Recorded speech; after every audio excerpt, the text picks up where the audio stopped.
Hi, my name is Basia. Welcome back to my channel and welcome if you are new here. This video is a part of a small series about buying gemstones, and today I want to share with you my top tips on sourcing and buying gemstones online. So keep watching and I hope you will enjoy this video. Finding sellers online can be intimidating because, especially in the beginning, if you have no idea where to start, or even if you just started and you just want to find new sellers, it's just really hard to find them because despite them being everywhere, especially on Instagram, how do you know which ones are good and trustworthy? So there are a few things that I would like to recommend you trying out. And the first one is light stalking. And of course, what I mean by that is not exactly stalking anyone, but maybe checking what other people are doing. So for example, if you have a favorite maker and you love what they do, you love gemstones they are using, go to their page, for example on Instagram, and check if perhaps maybe they tagged some of the sellers in their posts. Because sometimes makers do. I do sometimes when there is a seller that I really like and I just want to give them a shout out. I want people to know about them. I will tag them in my posts. So go through posts of your favorite makers and see if sellers are tagged near the gemstones. Another way to do it is to go through people this person is following. So maybe a maker is already following some accounts of other lapidary artists, gemstone cutters, gemstone sellers, and you could find them this way too. And why I like this way of checking posts, tags, and checking followers is because it helps you with this initial stage of selection. This person have already been tested by the maker that you like and trust, and so for you that gives you an information that you could trust them too, that it's been tested before by someone else and they've been happy. And you can also see the gemstones that seller sells in action, like already turned into jewelry pieces by someone else. So that's why I really like this one. Another place to find sellers is a site like Etsy. Here you have to spend a bit more time to make sure you found a good seller, because there are tons of shops and some are quite questionable. So the best way is to type in the gem you are looking for. That could be an amethyst cabochon, for example. Scroll through the page and pick the listing you actually like. Go to the shop's page and check out their products. Check the location, reviews, and read their policies. Check if the shop has linked their website or written more about them, or even shared photos of their workshop. Do they seem legit? Do you feel like you can trust them? If you like their gems but would like to know more before you purchase, feel free to message the seller and ask more about their gems. Where do they source their rocks? Who is cutting them, etc. If you find the listing of the gem you like, but it doesn't have many photos, also message the seller asking for more pictures or even a video. Some sellers include videos in their product listings, and it's always a huge plus. Number 3, educate yourself. Honestly, knowing early on the difference between natural gemstones and fake ones will save you tons of money, time, and frustration, especially when you're buying gemstones online. What I mean by that is knowing when the stone is overpriced and also knowing when the stone is underpriced, because when the stone is too good to be true, like it costs very little for impeccable quality, you can be sure that this stone is fake. It most certainly is. For example, natural gemstones are imperfect. The pattern is never even. Inclusions will always be unique. There aren't many natural gemstones with super bright colors that wouldn't cost tons of money. If a gem is crazy colors and costs very little, it's either a synthetic stone or lab created, heated jade or agate, or in the worst case scenario, that's resin. Fake stones are flawless. natural gems aren't, unless it's a perfect high grade of a flawless tourmaline, for example, that costs a small fortune. Knowing the difference between these is very important. Some gemstones have been lab created on purpose, and that's absolutely fine. For example, Aurora Opal. It's a synthetic gemstone and it has really nice colors, and it is often combined with clear quartz, which makes it even more beautiful. So yeah, these gemstones are actually quite pricey, but it is known that they are not natural. They are specifically created to look in a particular way, and hopefully no one is trying to sell them as real opals, because if that's the case, then of course it's a very bad practice. Know the difference between fake, enhanced, treated, stabilized, and man-made or lab created. The seller should always disclose information about the stone and anything that was done to it, so you know exactly what you're buying. Number 4, know what to look for in photos. So, for example, labradorite. It's a really nice, flashy gemstone, and sometimes in some listings, this stone will be overly lit. And I've noticed that sometimes it is done to bring out all of the color and all of the flash that this stone might offer. But the problem is, with this type of photos, you don't wear it like that. In natural light, this stone looks completely different. It might have a really nice flash, but just from one side.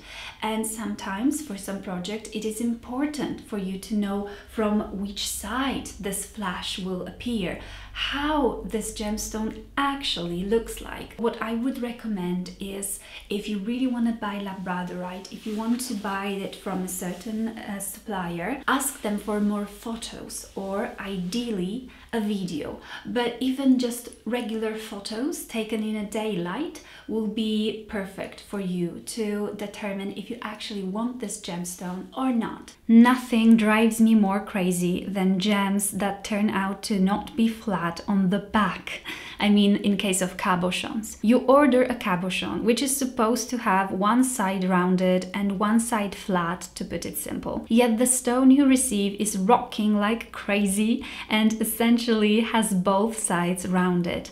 This is a nightmare to set. It's wasted money, essentially. So I've learned to ask the seller to show me the photo of the side of the gemstone and tell me if it's completely flat.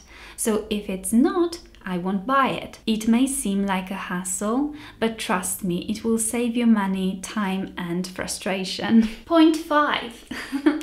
Quality over quantity. So in the beginning, when you don't have a big budget and you are practicing, most of the time you're just learning, you don't want to use expensive stones for that. And I completely understand that. But as the time goes by and your skills get better, you grow, you might want to start investing in better quality gemstones. Instead of buying a lot of gemstones, buy really nice quality. What I noticed is that the gemstone most of the time sells your product, sells your jewelry, and I mean it. Better quality gemstone will be one of the best investments that you can make. So don't try to save on gemstones as much as you can. Buy more gemstones, but cheaper. That's not necessarily what you want. You might want to pay a bit more and have less gemstones, but really get the ones that are just absolutely gorgeous and everyone will want to wear that stone. If you are using gemstones, they often become the soul of your project. They are this centerpiece. Most of the time they complement the entire structure, the entire design. So really focusing on a really nice gemstone will be a very good idea. The better the cut of the gemstone, the higher the price, because obviously it takes time to beautifully finish the stone, to have perfect surface, no cracks, really nice flat back if it's a cabochon, or really nice facets if it's faceted stone. And sometimes when it's a cabochon, on the other side it will also be finished, so you can use open bezel, for example, open back bezel, which in turn saves you some money, right? You paid more for this beautiful gem, but then you don't have to use extra silver to cover the back, right? You are saving on metal. And also the clarity of the gemstone. The clearer the gemstone, the more expensive it gets. So there are all of these factors that go into the price of the gem. All of them combined, they just give you a really beautiful product. When you're buying gemstones online, you might want to keep a ruler, a ruler close by. And that is because sometimes it's really hard to imagine the size of the gemstone that you're getting. What I like to do is actually keep not just the ruler, but also a few gemstones in the sizes that I use the most. That way, when I see 15 millimeters, 30 millimeters, 6 millimeters, I can draw it on the paper using a ruler and also compare it with the gemstones that I already have and have a very clear idea of what I'll be getting. Point 7. Avoid the cheerleader effect. Sounds brutal, I know, but you know how some sellers are selling lots, right? Lot of 15 gemstones or 20 or even 48. Depending on how many stones there are, you might find yourself in a situation where nicer stones are the ones you actually see, and you don't necessarily notice those poorer quality gemstones that sellers like to upsell in lots because they wouldn't be able to sell them otherwise. So I would just recommend that if you really want to buy a lot, examine each stone carefully and just make a conscious decision that you are buying this lot, but you are aware that several gemstones might not be as usable as the others. Point 8. Take photos. I have a whole separate video about this, which I will link and also in the description box. So check it out. Taking photos is a really good practice. But what photos, you might ask? Well, one of those is actually screenshots. When you are purchasing gemstones, before you even do, take a screenshot, because sometimes your invoice might not have photos on it, and like I explained in that video, sometimes you might come across less genuine seller who will try to send you another product and then swap it in their listings and just pretend like that's what you bought. Well, where's your problem? And you'll be just completely shocked that no, that's not what I purchased. It's all about just having proof. And that's why I recommend taking photos of the listings, so then you are prepared if someone is trying to scam you or if a genuine mistake happens. There are different situations, but it's really good to take screenshots and also take photos while you are unboxing your gemstones. Sometimes seller will send them in little small bags with numbers. I like to take the photo of these packed gemstones with numbers still on them, and then I unwrap them.